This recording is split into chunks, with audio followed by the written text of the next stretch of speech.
I think on the right, one of the things that should distinguish us from the left is that we're not collectivists, we're individuals. And so we have individual objectives, goals, we have individual ideas on how to best achieve those goals, but we still need to work cooperatively to the best that we can. Now, I've done entire episodes on how do you get the most out of your elected officials? How do we maximize our victories? Because I believe in practical solutions that people can actually engage in that will improve things. I'm not a black pill guy, and I don't want to see my country destroyed. I'm not an accelerationist that wants to see us get to war as quickly as possible, because unlike a lot of the people preaching that, I've actually been to war, and it's not something I want to see in my own country.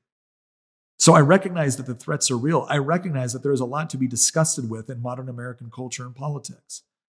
But I also recognize that we've had some major wins that we haven't experienced in my lifetime since the Reagan administration.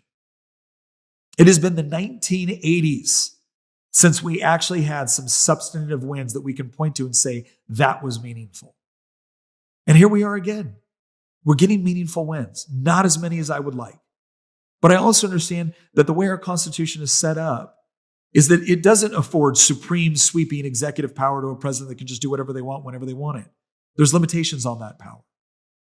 Congress has to arrive at consensus in order to change things. Now, I'm furious with the Senate right now.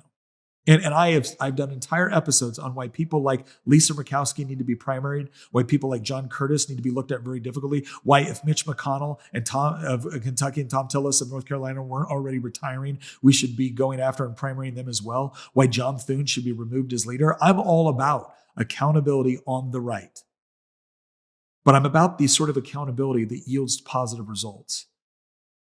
I don't want to create a base or a movement which sits around doing nothing more than complaining that we're never there yet. I want people that are going to get out and figure out how to get us there. And if you think that the only way you get us there is, well, I voted. Oh, well, thanks for voting once every 2 to 4 years. Really appreciate it. I guess that's the totality of your civic responsibility.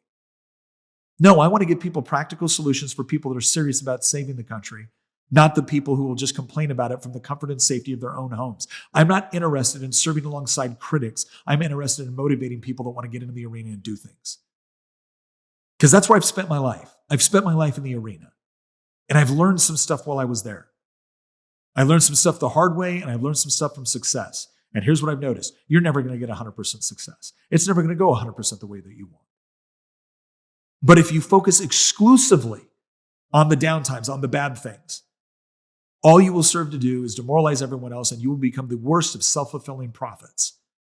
You will have actually contributed to the destruction of your own way of life and your stated values, because instead of actually getting up and doing the things that were necessary to fight for them, you contented yourself that as long as you voted, as long as you complained about it on social media, you have played your part. Well, I got news for you. The left is far more motivated and active.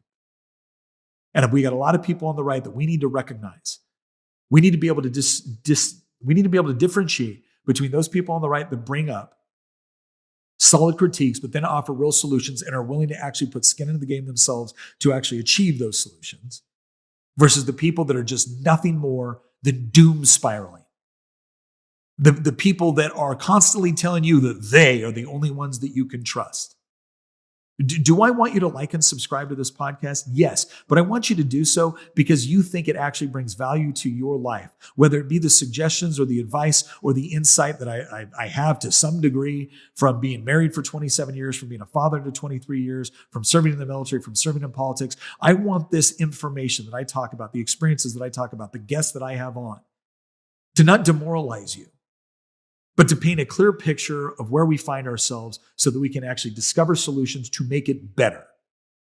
That's what I want.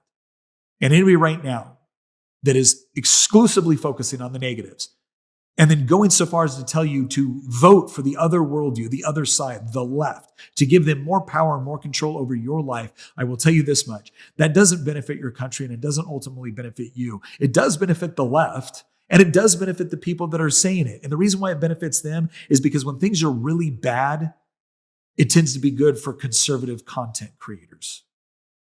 Yeah, it turns out when things are going really good, people get tired of politics. They want to focus on the things that really matter in their life.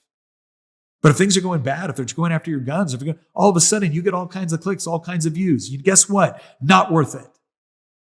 Not worth it. If we could save our country from doing the right things, great. I'll find something else to talk about. I'll find something else to talk about. God forbid I ever be motivated more by clicks than actually achieving the noble end states that I'm fighting for. So, don't disregard honest critiques, but always be looking for solutions and look for the sort of people that actually want you to succeed. Don't look for the people that are constantly demoralizing you. You're looking for the people that will point out very real concerns and then offer substantive solutions for which you can be a part.